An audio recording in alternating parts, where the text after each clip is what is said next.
Assalamualaikum semuanya. Kesempatan kali ini kita akan refresh materi COVID-19.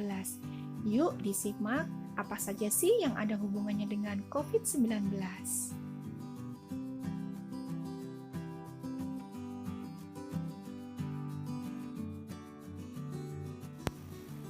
COVID-19 atau Coronavirus Disease 2019 adalah merupakan penyakit menular yang disebabkan oleh jenis coronavirus yang baru saja ditemukan.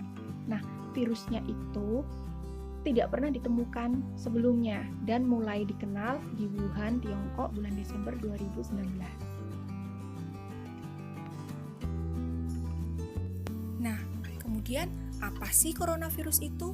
Coronavirus itu adalah sekelompok virus yang menyebabkan penyakit pada hewan dan manusia. Beberapa jenisnya itu menyebabkan infeksi saluran nafas. Terus, gimana cara penyebarannya?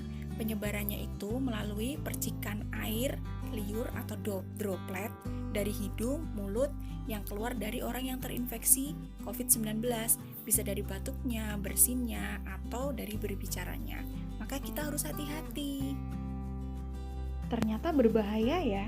Nah, kita harus menggunakan cara efektif untuk menghindarinya. Yang pertama, cuci tangan dengan sabun. Yang kedua, hindari menyentuh hidung, mulut, dan mata. Yang ketiga, jaga etika batuk dan bersin. Dan yang keempat adalah jaga jarak minimal 1 meter. Nah, siapa yang masih suka batuk sembarangan? Sekarang jangan seperti itu ya. Kalau kita bersin, kita tidak boleh sembarangan seperti ini nih, nggak boleh.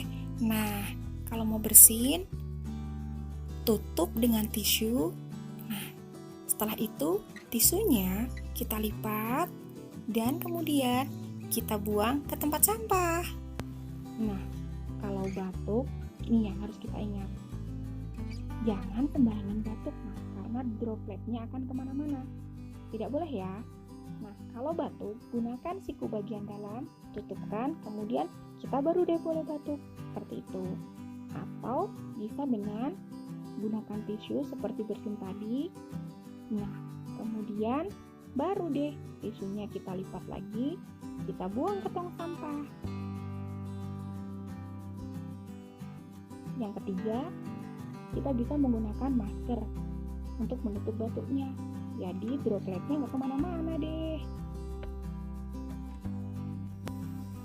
Oke semuanya, jaga kesehatan ya. Dan kita berdoa semoga pandemi segera berakhir. Sampai